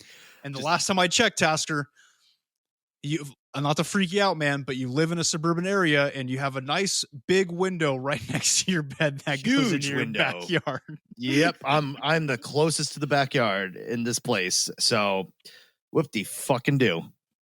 Oh shit, man. Yeah. Sorry, buddy. I wanted to let you down easy, but you said that you thought you were safe, and I had to let you know. I appreciate the honesty, and you know what? You've made it this far without getting destroyed by a skinwalker. So you know what? I'm just in the same boat. That's true. You know what to look for, especially after this episode. You'll know what to look out for. Okay. Perfect. So, what exactly are flesh gates? Right? We know what they look like, but what the hell are they? And that's kind of a tough question to answer because no one really knows. But there are a couple of main theories about their origins. One theory is that they are cursed spirits. Cursed for one reason or another. And they speculate this because the sightings and interactions are similar to Wendigos in some cases. So they kind of lump them in with that theory. Right. Now, another theory is that flesh gates are just another cryptid out there in the woods of the world. And this is the theory that I personally subscribe to. I think that they are just something that we don't know what it is.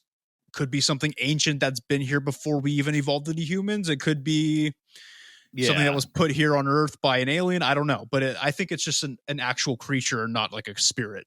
Because something like a Wendigo is conditional. Like, what is it? You need to, like, cannibalize somebody, right? Yeah. Yes. Yeah. So they're conditional and they are spirits, technically. Okay. Whereas I believe flesh gates are physical creatures. They're their own thing. They weren't human at one point. Yeah, exactly. They're a whole different species. Yeah. Now, an easy way to tell, and Tasker, this is going to be important for you, buddy, because you're in California. Oh, I'm listening more than I usually do. Good. Good. An easy way to tell if somebody is a flesh gate is to listen to the voice. Flesh gates can mimic voices, but they aren't perfect, right? You like when you hear them talk, like let's say your mom calls you up or something, calls you, or maybe doesn't call you, but your mom is talking to you from somewhere that you don't think she should be talking to you from, like outside your bedroom window, for instance, in the middle of the night. And you're like, hey, that's kind of weird, but maybe my mom was out there doing some gardening and she needs me to grab something for her. And you're like, okay, I can, because I know you're a skeptic, right? So you can kind of explain it off that way. Right. However, when she's talking to you, something's up with her voice. It just seems off, right? A little raspy, kind of rattly. It kind of sounds like somebody trying to sound like your mom, basically. That's a good sign that it's a flesh gate. So it's one of those, it's like, you can easily convince yourself that it probably is her, but the gut is kind of going off. Yeah, the alarm's kind of ringing a bit. That's pretty much what everybody says in their accounts. Is it's so weird because they say it sounds and looks like their loved one or whatever enough to convince them.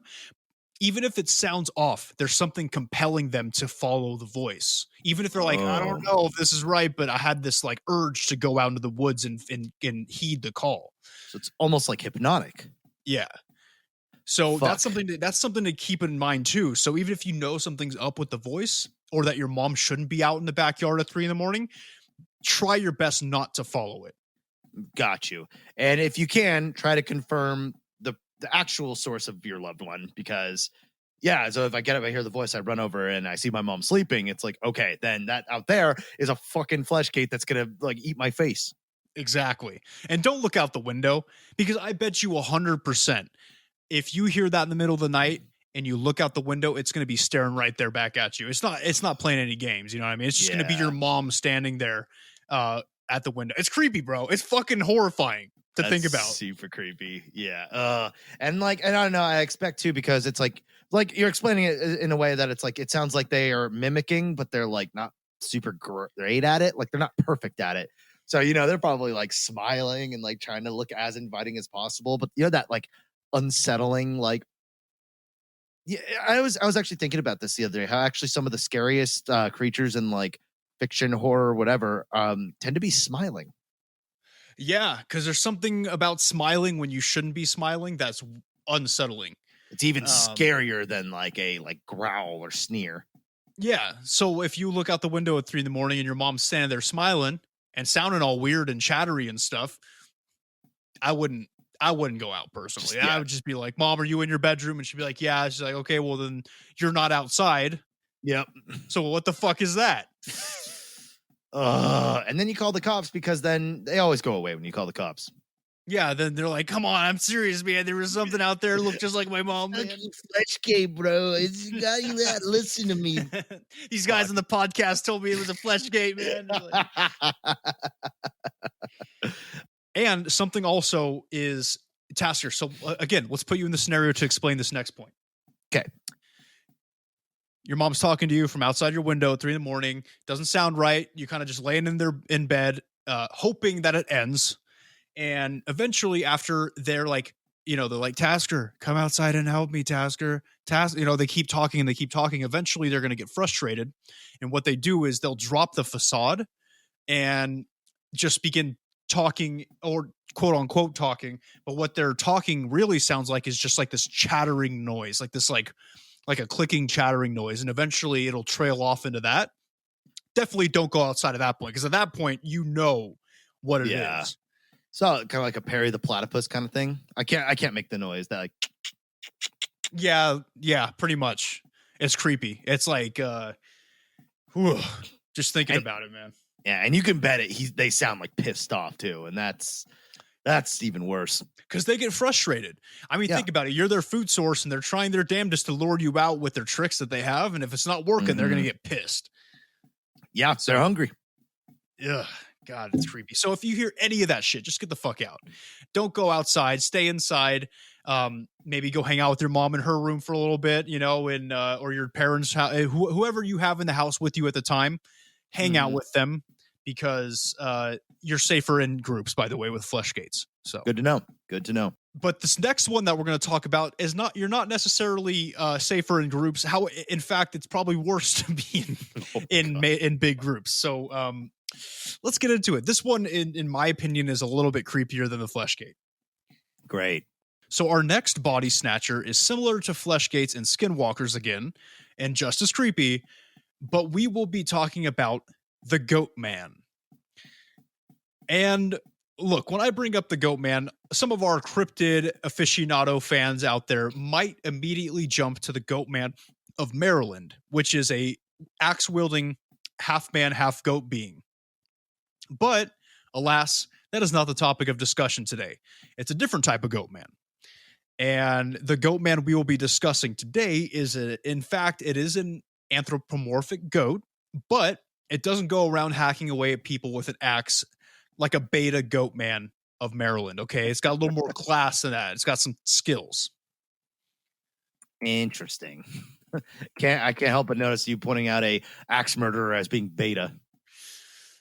Yeah, it's like, come on, man, like, get good. Like, sure, anybody can run around with an axe killing people, but very few people can do what the Goat Man can do.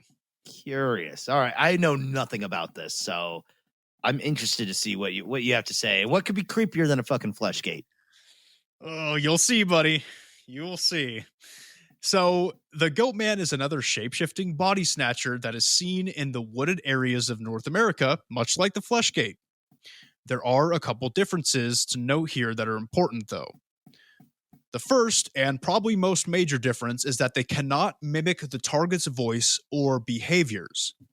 They can definitely shift into their appearance, but they can't use their voice. Okay, so there's a weak point. It's a major weak point, and it's a weak point. And it kind of leads me into their next ability. That's a difference here, is that Goatmen have the ability to slightly shift a victim's reality or perception, very slightly. Ugh, that's powerful. Yeah, I mean, it's nothing major, but it's enough to let them go unnoticed, which becomes important in a second. Mm-hmm. Now, what I mean by go unnoticed is basically, since Goatmen cannot mimic voices, as you could imagine, it kind of makes hunting humans much harder if your goal is to kind of lure them away from people, right, into a place where they can get you. Now, sure, they can look like somebody you know, but if they aren't talking and are acting kind of weird, that's kind of suspicious, right? So, what goat men do is they usually stalk a group of humans who are like camping, hiking, backpacking in a wooded area, and one of the group members will eventually break off to go piss or take a shit or something, just as you do in the woods. Classic. And when that happens, oh my God, it's game time, baby. All right. So what'll happen is the goat man will kill the person who breaks off from the group and then assume that person's form and then return to the group. Okay. Damn. Okay. So from here, that perception manipulation that I talked about comes into play because, of course, one of the members of the group will be acting strange and not talking at all.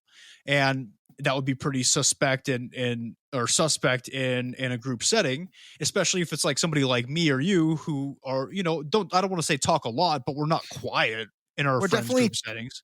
We're definitely chattier. It would be weird if we came back like, oh, hey, welcome back. We just like nodded at him. Just nod or just stare at him and just, it would be like, what the fuck happened to this guy, Although I think if you did it, I think they'd be like, oh, Nick's up to his bullshit again.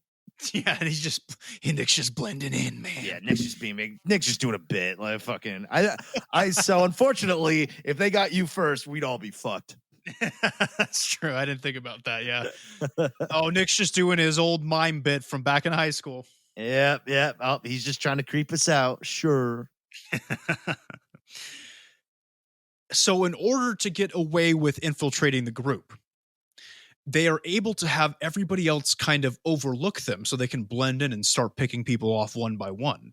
And that's what I mean by this perception manipulation. So, and I'll explain further in just a minute, but another way that they hunt is by taking the form of a random person, and then they work their way into the group using perception manipulation. So they're kind of like, it's hard to explain. I'll get into it. So it's kind of interesting how strong this ability can be, right? Because there's been these stories of people in the woods as a group having a good old time, drinking and having sex and all the stuff you do in woods as like teenagers, right? Right. Then out of nowhere, someone will kind of wise up later in the night and be like, hey, is that guy with us? Has he always been with us? And then they're like pointing at somebody in the group that's literally inside the cabin with them. And then all of a sudden they're like, I don't remember this guy being in our friend group. And then everybody else is like, oh shit, yeah, I don't remember this guy either. They're like, wasn't there only 8 of us here when we came out here, and now there's 9? It's like that kind of shit where they like bend your perception up and like, and then eventually maybe somebody will get wise to it. Yeah. Okay. So it's almost kind of like kind of a nerdy example, but like a D&D thing, like perception check where you just keep rolling all night until somebody manages to succeed the perception check. And then they're like, wait a minute. So if you're a little bit on the everybody's rolling ones, and then all of a sudden at like 2 a.m. when everybody's wasted, somebody rolls a nat 20 and you're like, hold on. Yeah. And who's that? Now, does that break the spell when somebody figures it out, or will everyone be like, like, I don't know. It kind of does break the spell because it's something because their perception bending isn't super powerful, but it's powerful when you think about the ability, but it doesn't it's not like super strong. So yeah, it's not OP. Exactly. They're not going to get you. You're not under a charm indefinitely. So once somebody's like kind of like, what the fuck? And then they can get other people to say, what the fuck? Who's that? Then it's broken.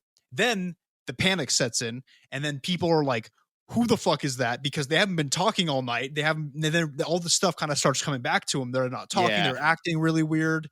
Oh, quiet Mike. Wait, hold on. I thought we went to high school with Quiet Mike. It's just some fucker. Actually, this is weird. I don't like this. So what'll happen is when the spell's broken, essentially, the goat man starts acting super weird, right? They start acting irrationally, kind of erratic. What they'll do is they will, they'll break character. They'll kind of break character and kind of start like doing this weird, like a lot of people report them doing this weird dry heaving thing. Like they'll start grinning really widely and then go like, like in the corner of the room, just kind of like dry heaving. Because that fucking helps. Yeah, it's fucking creepy, dude. And everybody just starts like panicking. It's like, what the fuck's happening? It's my dude, God. goat men are weird, bro. And they're especially dangerous when they get found out, because then there's no facade and they can just start messing stuff up. So do they would they transform and just start eating people right then and there, try to get as many as it can, or does it attack? That's an interesting question. And that's perfect, because it leads me into my next point. Is I should point out that there are stories of malicious goat men who would do that. And then there are stories of goat men who aren't really looking to kill and eat anybody. So those types of goat men are, people speculate, just kind of want to interact and scare people for fun. Like they're kind of like bored out in the woods, right? And then they'll just fuck with like a group of campers or whatever. But then there's the type that are in it for food or to kill them, for malicious purposes. So it kind of depends on what kind of goat man you're interacting with. Okay, so it's maybe not even be a food thing or like an animal trying to survive. It sounds like goat men are pretty. Is it a race, or is it like a specific thing? Like it's like a species. Man. Yeah, okay. it's like a species. People usually say it's like the goat man, but there's so many stories from around the country that it's like it's got to be a species. There's got to be a bunch of them. So there's a pretty high chance though that most goat men are just, they already got their own source of food and stuff like that, but they got this power that works on humans, so might as well use it. And they fuck with them. And so there are some out there that are just fucking with people. It would work on me, dude. If I was in the middle of the woods with some friends and then we discovered there was a goat man in our group, I don't know what I would do. I would lose my fucking mind. Like I said, that minute of just like, wait, hold on. Silent Jerry didn't go to school with us. He's not in our year. Hold on. And then he just grins and starts dry heaving. I'd lose my goddamn mind. That'd be fucking horrifying. I would probably just run, dude. I'd probably just like, I don't even care. I'm getting the fuck out of here. So creepy, dude. Oh my God. I'm telling you, man, that's why I think they're worse than flesh gates, is because they can infiltrate without you knowing into a group. Yeah. They work better in group settings, which is scary because you normally think you're safer in a group. Yeah. And but they thrive on it. And it's intimidating, almost more intimidating that they don't kill you. It's because it's like, hey, I could do this at any time. See how easy it was? Yeah. Okay, so let's say real quick that you're out in the woods with some friends and you think that you might be in goat man territory. Okay. There are a couple of things that you can do to be safe and you can be sure that what you're dealing with is a goat man. So first things first, and this is very common in the stories that I've read, if you smell an overwhelming scent of copper or blood, right, that kind of metallic smell, it's a goat man. Interesting. So that's something, because of course you're going to be under basically like a light hypnosis. So that's something though, under your light hypnosis, if that's something you kind of notice because that's unrelated to Quiet Mike, then that might be something you might want to consider thinking about it. And so it's almost, I guess, a better way is kind of put it in your brain now while you're safe. You smell copper, look for quiet people. Exactly. Good way to put it. If you smell that copper, that blood, that metallic, and it's strong, like people, it's not just like what's that? It's like gross. What the fuck is that? It's like very strong smell. If you smell that and it's really strong, do a head count because it's somewhere very close to you. Fuck. Do a head count or talk to the quietest person in your crew. And if you do both of those, they're like, you'll find it quick. Exactly. And speaking of head counts, the second thing I would recommend is to always do a head count before going to the woods. You got to do it before, because then what you want to do is you want to make sure you conduct head counts throughout the trip, right? It sounds a little paranoid, but you'll thank me when you're not being fucking eaten by a goat man. So like when you get out of the car at the campsite, let's say there's 6 of your friends and you count all 6, you're like, okay, there's 6 of us. And then maybe later that night, count again. Okay, there's still 6 of us. That's a good sign. The next morning, though, you wake up, everybody wakes up, and you count again. There's 7 of you. It's probably not a good sign. Oh, yeah. And even better, I would, whether you have a notepad or a phone, write the numbers down, because when the number changes, that's when it's like up or down, something's up. Exactly. So even if you're like, oh yeah, because you're going to be under some kind of perception thing, right? So maybe that's a good idea, Tasker. Maybe you should have a note, like something written on your hand to say, do a head count, because you're not going to be sure what for. But then have and then you could tell yourself ahead of time in that notepad, you'd be like, okay, do a head count. If there's more than this number, then to explain the whole goat man thing to yourself and be like, oh fuck. Or I have like a little like link there where it's like you'll have like your counts, and then in a little like clickable link it says click if numbers changed, and when you click it, it's just the Wikipedia Goatman article. Yeah. That's actually not a bad idea. That's a very savvy idea. I like that. I like the whole being able to like that you can circumvent this. Like there's ways around this. And if there is more than there should be in your group, let's say that there's that seventh person when you wake up the next morning, you have to try to determine who it is, yet you don't know. And this sounds easy, right? Like it's like, okay, who do I not know in this group? But remember, you're under the goat man's reality change. Right. So it's going to take a little bit of brain power to figure out who you don't know in the group. Yeah. I'm trying to think of who I know right now and what would be the fucking creepiest like situation of Goatman. Like we know a couple people that are a little bit more like, I wouldn't say like super quiet, but they're on the shyer side and stuff like that, where if they did come back to the group and there's like, oh hey, they're just like kind of nodded and shook their head and stuff like that, there's a couple people where I wouldn't think twice about it. Yeah, it's scary, huh? It's weird to think about. It's fucking nuts. Ugh. Creepy, dude. And finally, my last tip is always be prepared to dip the fuck out, okay? Because like I said, once their cover's blown, it starts getting weird. Whether they attack you or whether it's just really scary with the whole dry heaving thing, they become unpredictable when their cover's blown. So just be prepared to fucking rip out of there. Yeah, because he's either looking to murder or he's just having a good old chuckle. And you, as much as the curiosity is boiling in the bottom of your cockles, get the fuck out, because you don't want to be there to see what it is. Nope, you do not want to. Even if he's fucking with you, you don't want to see that shit. It'll scar you. Not worth it. It's not worth it. And the good news is at least with what I've seen on with the stories that I've read, it seems to be that the Goatman is basically stuck in the woods. Like it won't like be outside your house in the suburbs. So it seems like it's very much a camper's plight in the woods. Oh, well, good thing I hate nature. There you go. Just don't go in the woods, man. Fucking easy. I'm out. I'm free. So now all you have to worry. So you're good on Goatman. You're good on skinwalkers. All you really got to worry about is flesh gates. Yeah, there's always one. That's what it seems like. They like to diversify. All right, so that was it for the Bodysnatchers. Probably my favorite ones to talk about are the flesh gates and the Goatmen, because my God, it's just so horrifying to think about that they could look just like you and they could be right outside your house. And it's just like, I don't know. Yeah, I like the lore. Like I said, I think some of the best villains are the ones that are like, that have a flaw, that have a like, there's a weak point. There's a chip in the armor that you can exploit.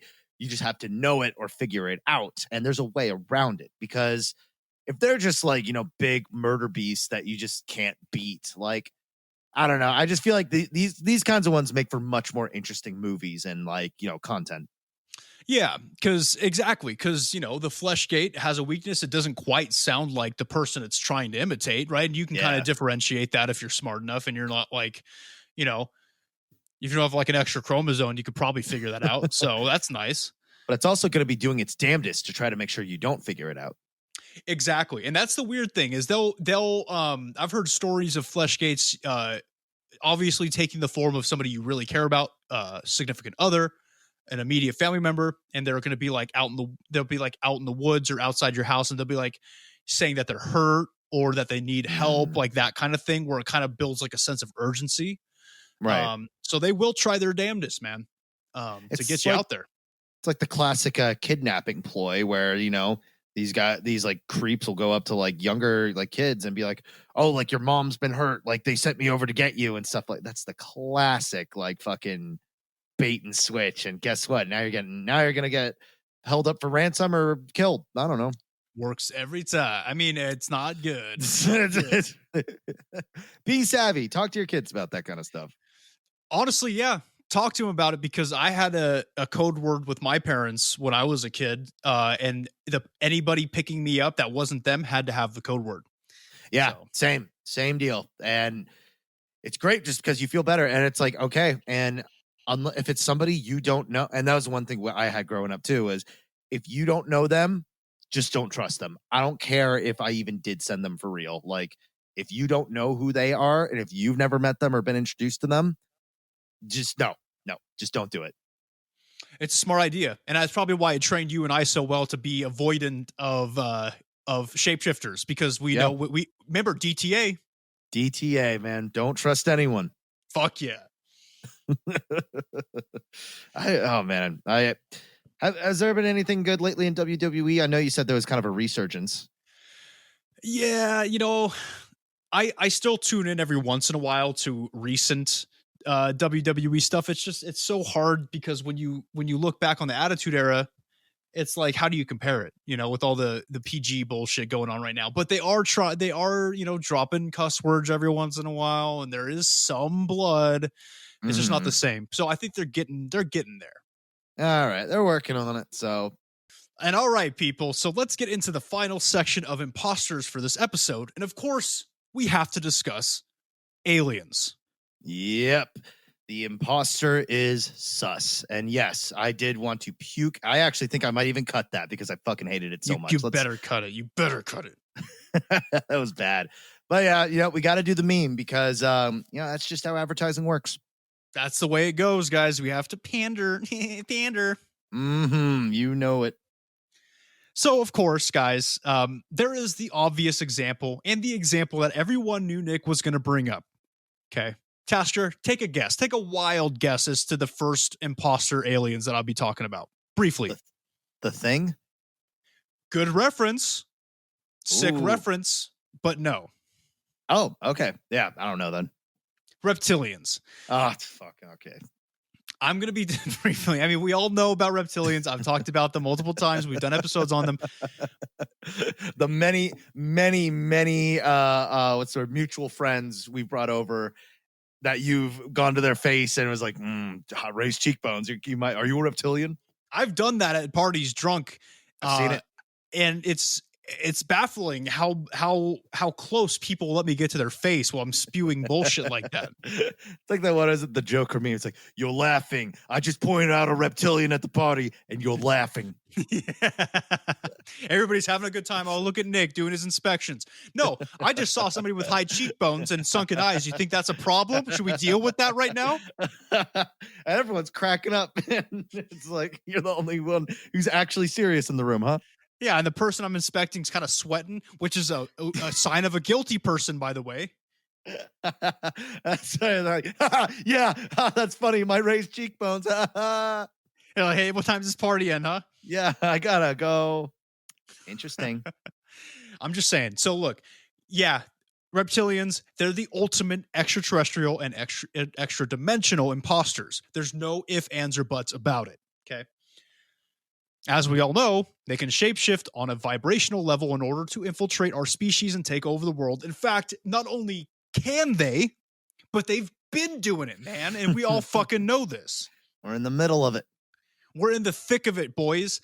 Also, the reptilian bloodlines, right? The ones that we've mentioned before, the all-powerful elite families, right? Including politicians, royalty, people in the entertainment industry, actors, actresses, all that shit, okay? These these reptilian bloodlines are also imposters because they pretend to be just like us. They pretend to be human. And they pretend to have human problems, and they pretend to relate to us, right? And a recent example I can give for, let's say, the reptilians in the entertainment industry trying to relate to us and to convey this emotion that they relate to us, so we don't suspect them, is when COVID hit, everybody's at home, miserable. They're on lockdown. quarantine, all these fucking celebrities are like, oh, look at me in my fucking $300 million mansion. My life sucks, man. I'm stuck here, bro. I have a pool in my living room. Oh man, my life fucking blows. And not only that, first of all, they paid for that with blood money. Okay. Right. But not only that, remember that dumbass fucking song that they did?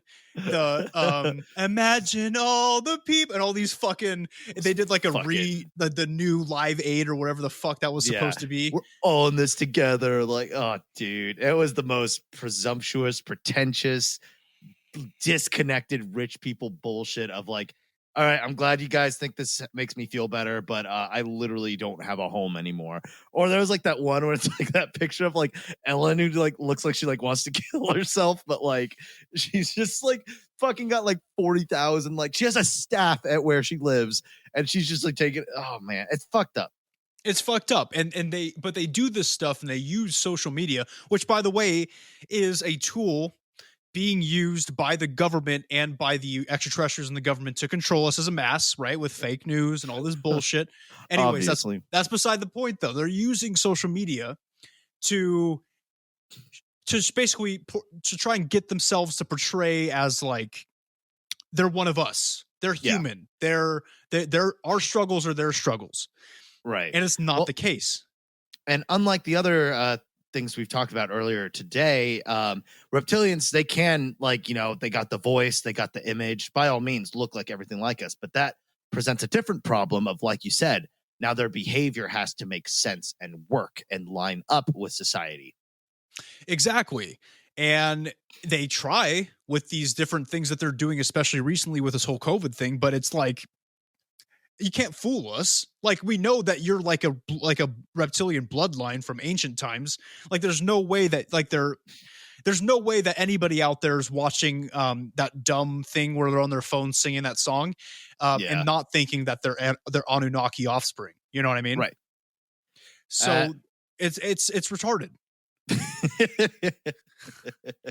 I mean, I think it's just rich people being rich people, disconnected, but I guess.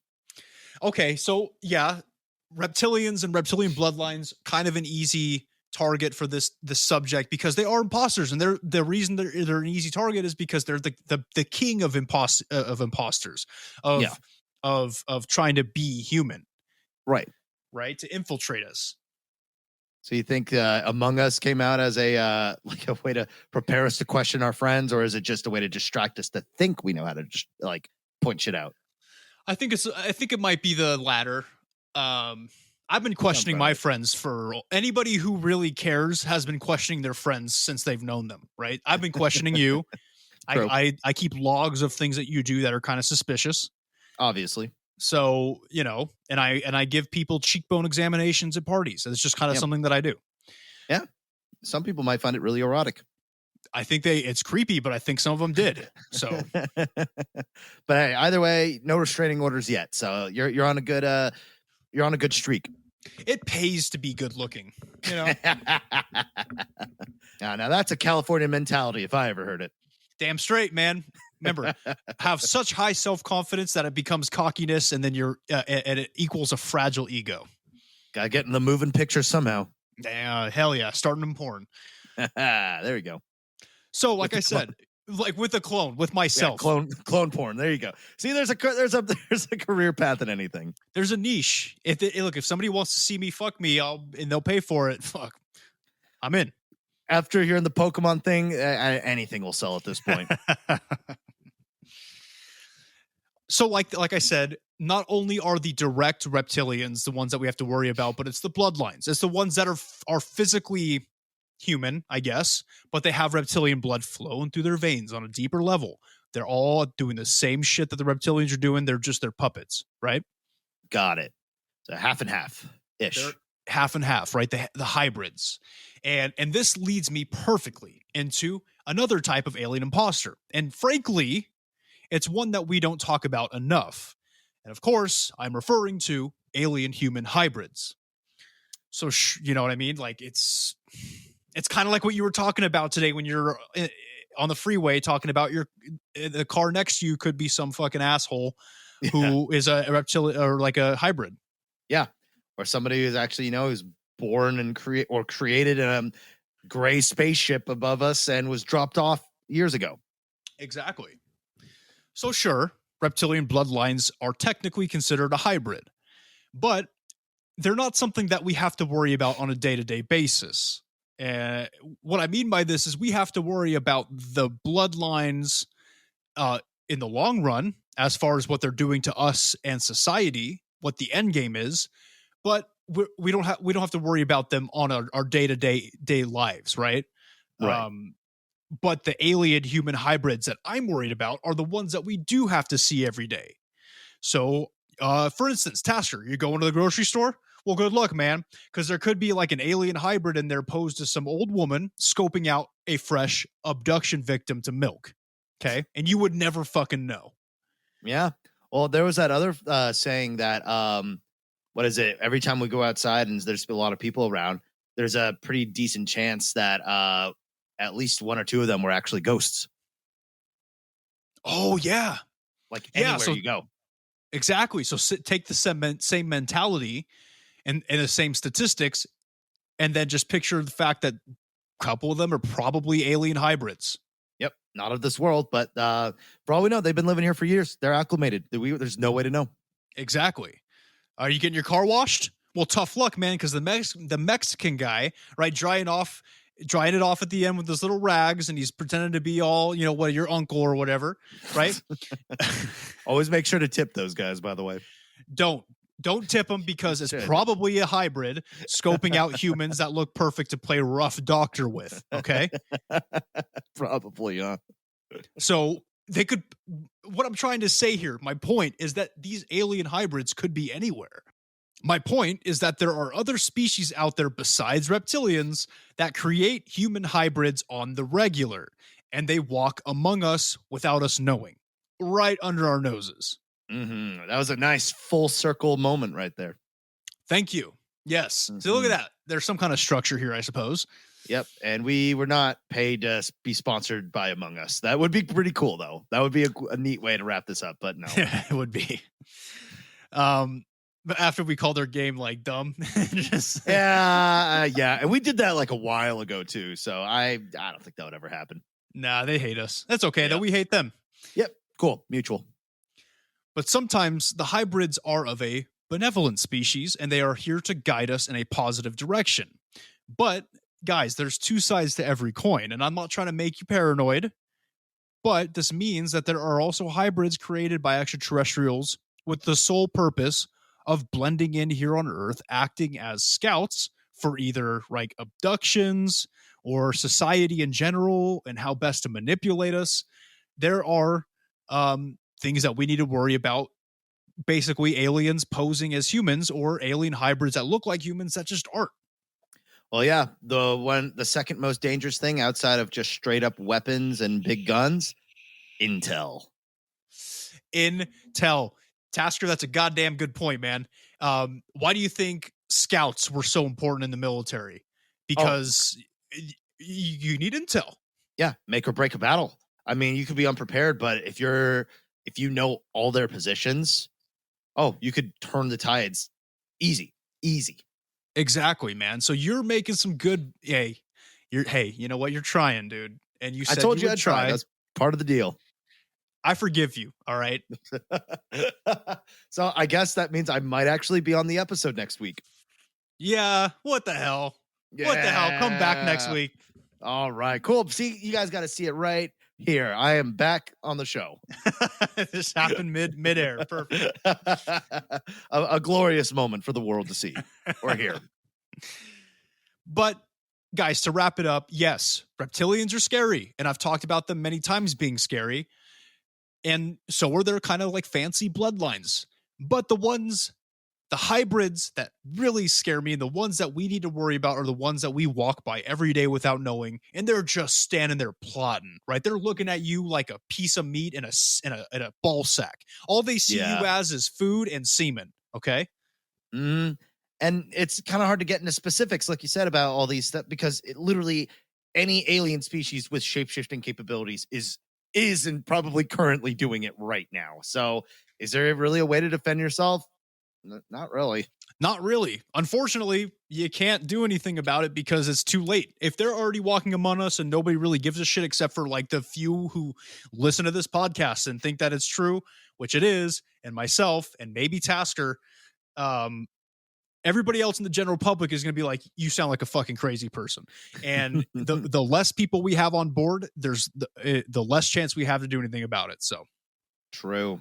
Well, goddamn. Well, one last question before we wrap her up is, so I still need to watch The Thing, but like, it's just like, it can talk and act like regular people, right? Oh yeah. Yeah. It's a perfect copy.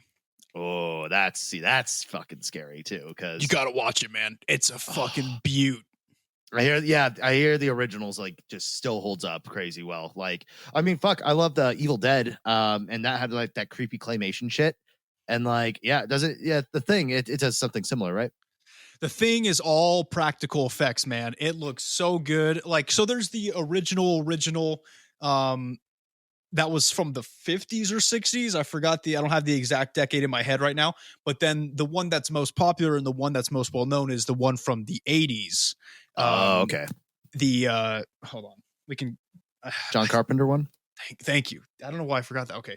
And I don't know why I remembered that. Yeah.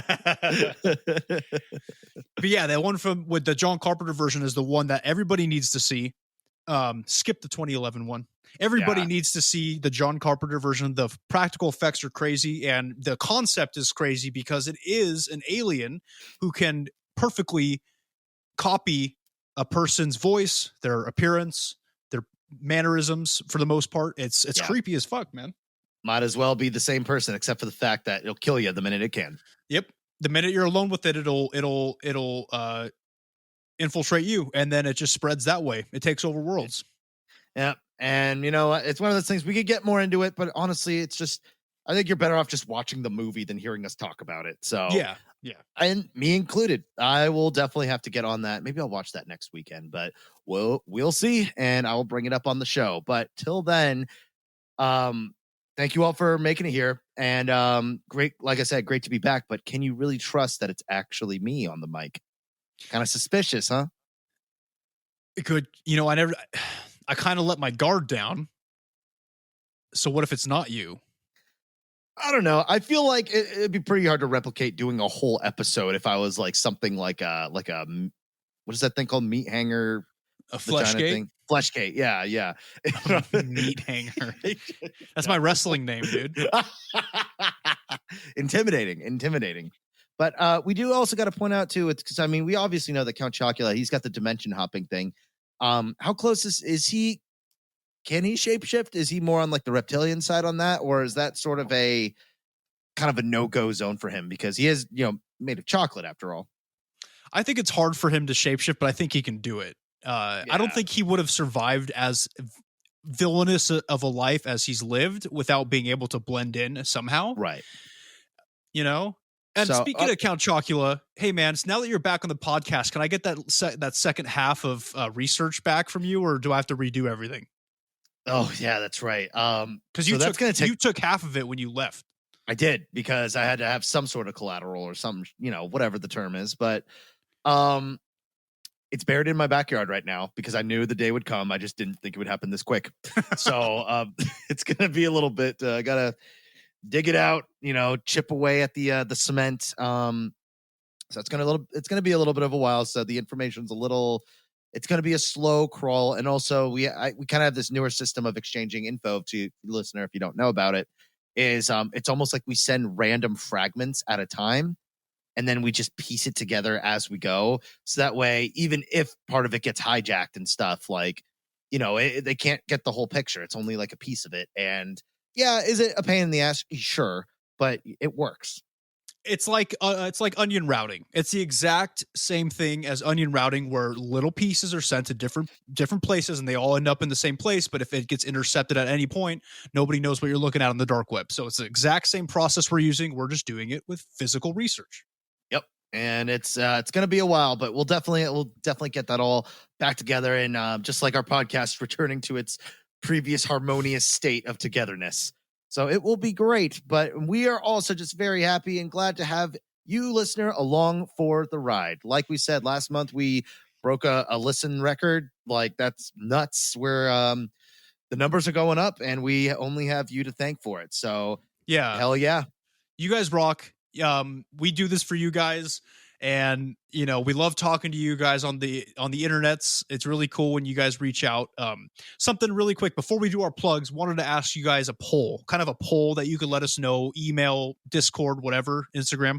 The idea has been bouncing around at Close Encounters to start maybe some kind of like horror movie podcast, something to do with horror movies. As you can tell, I like horror movies. Right. I derailed a lot of the podcast talking about them today. Obviously, you have a lot of opinions you need to get out, and this maybe having your own venue for that might be good. Yes, exactly. So before I even put any effort into it whatsoever, I just wanted to know if that's something of interest to you guys, if we start some kind of horror movie podcast. So let us know online at the plugs that Taster's gonna plug. Yep, I'm back and doing it again. iTunes, if you're listening, I'm doing just such a great job. 5-star rate and review if you're on iTunes, because that's the way it goes on there, but it will help us a lot if you give us a 5-star and a review. Just help to boost up some visibility. Spotify, click that follow button and be notified of new episodes that come every single Wednesday. Instagram is at CEOTPK, Twitter at CEOTPK1. All these episodes, except for Bill and Hillary Clinton, will be on YouTube, which is just under Close Encounters of the Podcast Kind. Yes, we are still vaguely, mildly salty about that. Of course, our Facebook, Close Encounters of the Podcast Kind, or just facebook.com/CEOTPK. If email is your desired method of communication, CEOTPK1@gmail.com. Feel free to send us stories. Feel free to send us crazy shit that happened, sightings, pictures. We'd love to hear it. Actually, it really, nothing gets us more excited than hearing you guys. It's like, I get rock hard. Yeah. So send it over. And guys, we're still collecting for listener story episodes, so please send them in. Absolutely. Yeah. We tuck them away, and when we have enough, we'll do another one like we did last Halloween, right? Yep. Yeah, those are great. And we'd love to have your stories on the episode. Discord is discord.gg/lowercase b, number 6, capital C, capital T, number 5, capital M, capital X. We are growing ever so bit by bit, and it's fun. We have emotes now. I'm going to be adding more of those in as we go. They take like a mild amount of work, so I'll get there when we get there. Coffee, ko-fi.com/CEOTPK. If you want to donate, like you said, but what was the thing you said last time? You being here is a donation in and of itself. Yeah. It's just listening is a gift in itself, guys. Couldn't be more true. And I am now also realizing the difference between the word dash and slash. So, we're all learning, we're all growing. So, yeah, guys, thank you for listening. Please don't feel the need to donate, but we do really appreciate the donations that have been coming in. So thank you all. Yeah, like we said, goes right into our hosting, and we'll do our best to improve ourselves to give you better content for it. Exactly, and with donations comes more shows. So if you want this horror thing to take off, then that helps as well. So thank you. Totally. So yeah, thank you guys so much for listening. Like I said, glad to be back. I know I've said that a million times, but it doesn't make it any less true. And just remember, guys, whether you think that is actually your mom outside the window or not, the truth is out there. Yeah, I think it's kind of easy to confirm. Couldn't be too careful. Confirm just in case, but I hope it's not.